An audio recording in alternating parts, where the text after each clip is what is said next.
out and back with the smoke in my nose. I'm wondering where long summers go. The weather's always affected the farm and the farmer. And, you know, these guys, you know, on Thursday I was up in Pennsylvania gathering stuff, and we're out in the pouring rain putting stuff on the truck. And the only thing that pretty much suffered was we didn't mind getting wet. We haven't gotten wet in a while because of the drought.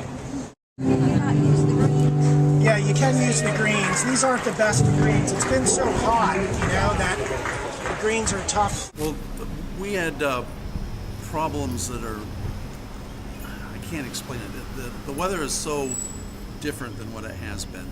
When you're out there 18 hours a day or whatever, 7 days a week, you really notice anomalies compared to how everything used to be predictable 10 years ago or something.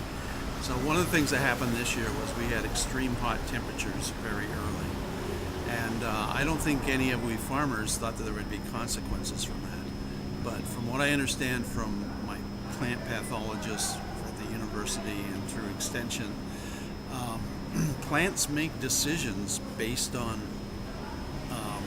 what the weather is going to be like, and I guess they have different gene expression, or different portions of them grow differently when they're young, and that becomes a glitch that's carried through the entire season. So if the spring is full of anomalies, even if the regular growing season is normal, we wind up with things like discolored fruits, disfigured fruits, small fruits.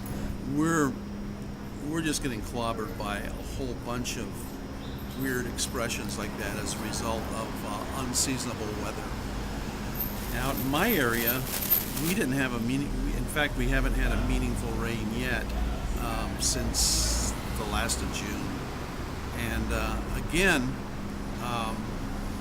this isn't something I can find a lot of discussion about among horticulturists, but we find that most of our plants don't really grow well unless they get a natural rain.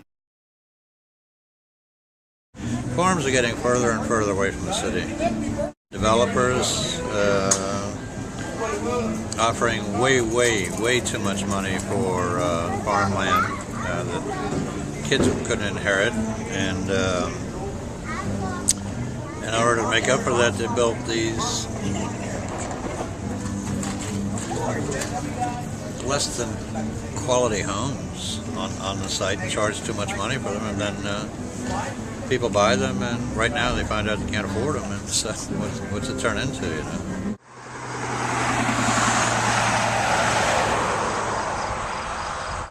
But further and further farms are having to move out because of this development.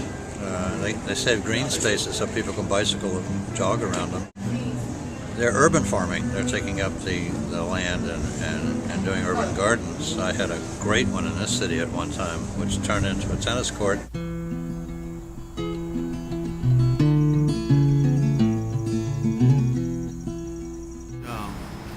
It's just amazing how much is out of our control, particularly as organic growers. You know, traditional farmers who right now are using less and less pesticides and more toward protecting more of the environment. Frankly, nobody really wants to spray anymore because it's very expensive. So I deal with a biodynamic grower who is using techniques developed in the 17th century in Germany, and he buries antlers in the ground and plants only during the phases of the moon appropriate to the crop, and his stuff tastes pretty good. Well, farmers have always been, in my opinion, been the best stewards of the land. They really don't want to go out of their way or to harm it, because that's their livelihood and their family's livelihood. They've been doing it, for generations. And if they can get past the economic aspect of it, they'll do well.